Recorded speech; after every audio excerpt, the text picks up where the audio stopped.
We have people from all over the world watching. Well, hello world, hang in there. It's pretty incredible. Yeah, but it's pretty amazing that music has been, as we've always known, as songwriters and performers, the universal language, and it means more today. And I believe we will all be better for this once this gets past us. And the books in the history will be written that music was the thing that kind of saved us through this. I believe that. I do too. And honestly, music saves the artist too. I was saying at the beginning of the stream that like I feel so I miss performing so much. So this is such a lovely thing to be able to do. And I'm so grateful that Global Citizens thought of us for this and all the great work they're doing. We can be a part of it.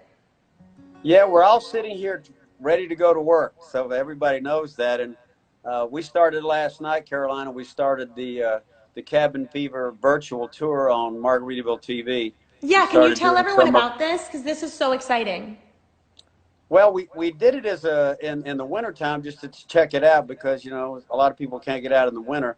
So we took some of our unique shows that we've done, the smaller venues when we go to Europe and go around the world to Australia, to Tahiti, and we put together like 12 of what we thought were the coolest shows that most people didn't get to see.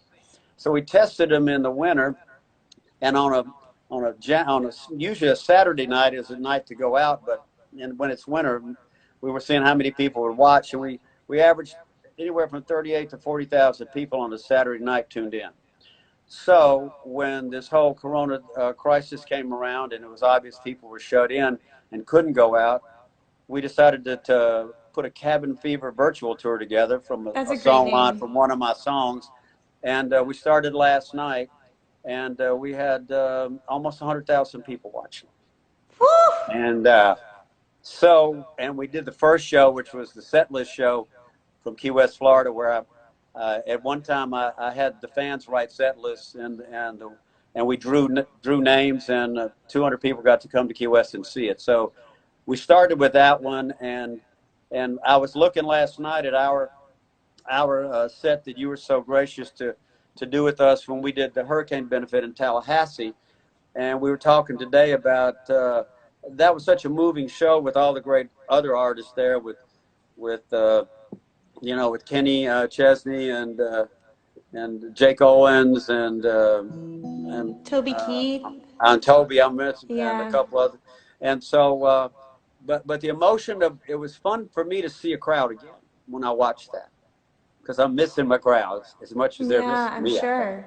Yeah, and so they're missing I you. just think this is a wonderful thing that everybody's doing, and it does. Music will keep this thing going. The other thing that was interesting to me, I have a friend, Scott Kelly, who's an astronaut, and he did a piece in the New York Times yesterday about isolation and confinement and how you deal with it.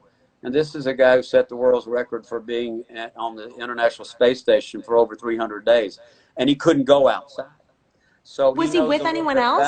I'd recommend everybody read that, because it's simple things that you can do to like kind of not go crazy while this is going on. Was he by himself for that long? Yeah, well, there were people going in and out, but he was the longest person. But wow, to me, it's kind of like, you know, when I used to do long distance sailing, it's kind of like that. You know, you leave the dock and it's a celebration, and you get out and usually something breaks or you get into a huge storm in the first couple of days, and you go, I could be back in a hotel eating eggs Benedict. What the hell am I doing? But then you settle in and you get into a routine, and you can deal with things when you get into a routine, and fun is always part of it. As we are still mourning and also commemorating the loss of the popular and legendary singer that is Jimmy Buffett, the musician and the mogul. By the way, Jimmy was a very rich guy. He wasn't doing badly, like according to the reports.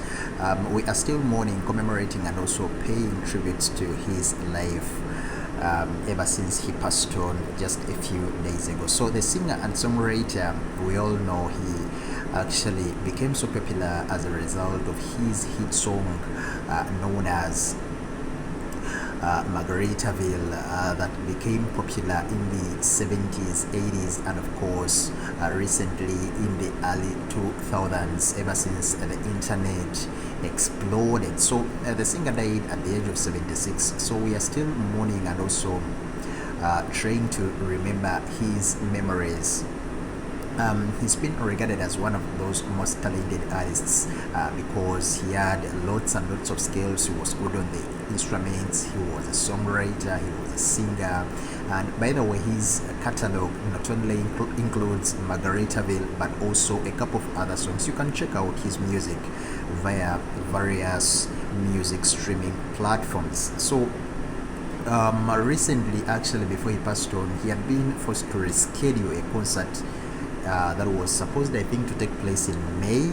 Yeah, around May he was supposed to perform, but of course his show was rescheduled as a result of allegedly a fall and other health related issues. He was hospitalized in Boston immediately after that incident, but of course things did not pan out well because he started developing various issues until when he passed on. He's, by the way, survived by the wife Jane plus a couple of kids, that is Savannah, Sarah, and Cameron, who was, by the way, born on Christmas Day in 1946. Buffett himself was born in 1946, that is in Mississippi. He was raised, I think he was raised in Mississippi.